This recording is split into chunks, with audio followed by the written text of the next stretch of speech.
राधे राधे दोस्तों, जय श्री कृष्णा।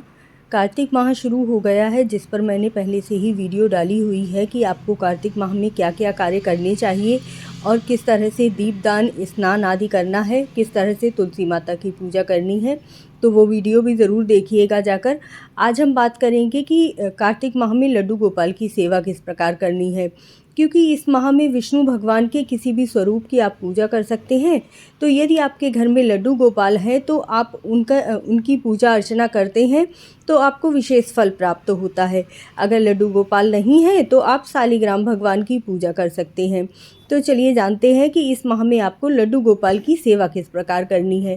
कार्तिक माह से ही थोड़ी थोड़ी सर्दियां शुरू हो जाती हैं, तो ध्यान रखिएगा, जिस तरह से आप अपने बच्चे के लिए गर्म पानी प्रयोग करने लगते हैं, उसी प्रकार से आपको भी लड्डू गोपाल के स्नान के लिए गर्म पानी ही प्रयोग करना है। कार्तिक का महीना कार्तिकेय भगवान को समर्पित होता है, इसीलिए इसे कार्तिक का महीना कहा जाता है।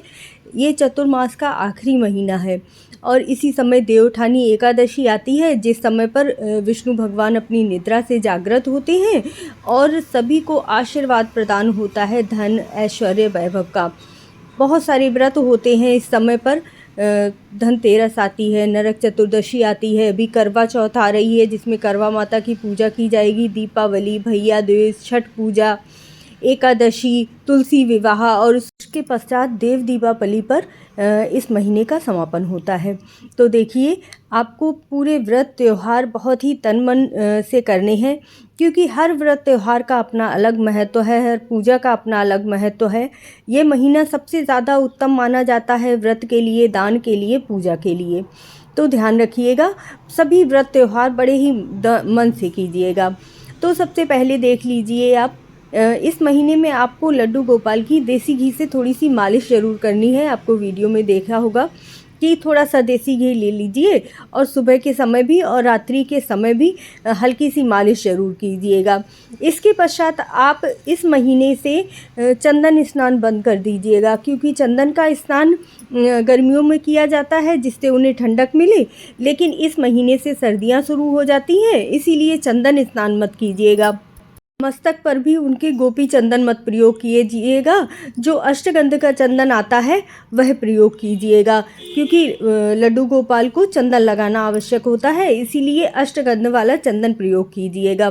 इसके पश्चात आप कुमकुम का तिलक लगाइएगा। हाँ, पूरा माह में आप एक अच्छी सी रेमेडी जान लीजिए जो आपके घर में धन, सुख, यश, वैभव लेकर आएगी, क्योंकि आपके गुरु बृहस्पति बलवान हो जाएंगे।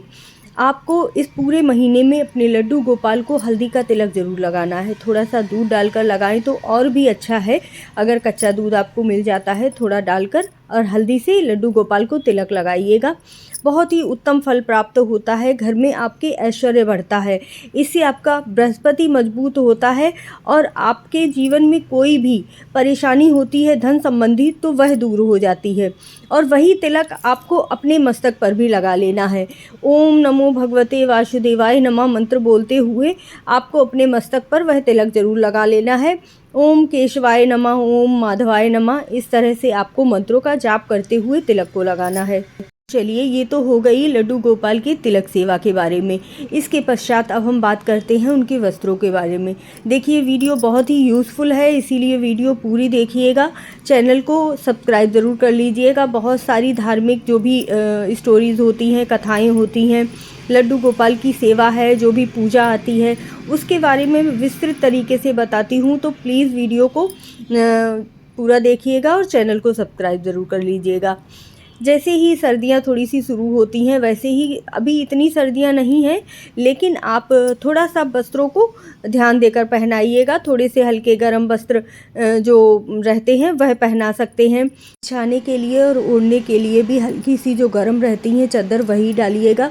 जो छोटे छोटे रुमाल आते हैं ना, बहुत ही सुंदर से आते हैं, थोड़े से गर्म से लगते हैं, वो आप डाल दीजिएगा। बहुत ही सुंदर भी लगते हैं और उससे हल्की सी गर्माहट भी रहती है। तो इस तरह से और मेरे लड्डू गोपाल तैयार हो गए हैं। उनकी बलाएं ज़रूर लीजिएगा, क्योंकि कहते हैं ना कि लड्डू गोपाल को नज़र बहुत जल्दी लग जाती है, इसीलिए बलाएं लेना बहुत ज़रूरी होता है। तो चलिए, लड्डू गोपाल को सिंहासन पर बिठा देते हैं। इसके बाद उनकी आरती कीजिए, पूजा अर्चना कीजिए। इस माह में तुलसी पूजा का भी बहुत महत्व होता है। मैंने पूरी वीडियो डाली हुई है, वो भी आप ज़रूर देखिएगा जाकर। और अगर आप कर सकें तो तुलसी की लकड़ियों की 108 की गट्ठी बना लीजिए। मैंने बनाई हुई है, अभी मुझे वीडियो डालनी है तो वो वीडियो आप ज़रूर देखिएगा।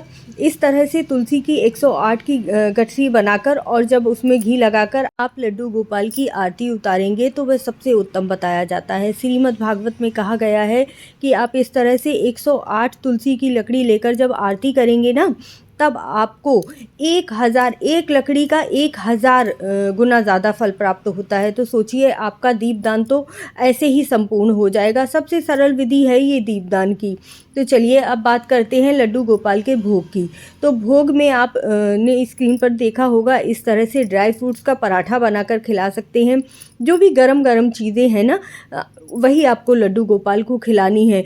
थोड़ा सा बादाम घिसकर दूध में डाल दीजिए, बादाम का लड्डू बनाकर रख लीजिए, बादाम के पेड़े बनाकर रख लीजिए।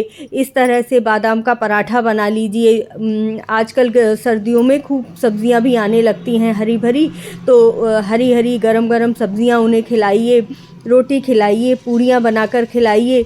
जो भी लड्डू गोपाल को प्रिय भोग लगता है वह सभी आपको अपने लड्डू गोपाल को इस समय खिलाने हैं। शाम के समय भी थोड़े से छुआरे उबाल कर या फिर बादाम घिसकर इस तरह से दूध वगैरह दे सकते हैं। और जिस तरह से आपका रूटीन होता है उसी तरह से लड्डू गोपाल की सेवा कीजिए।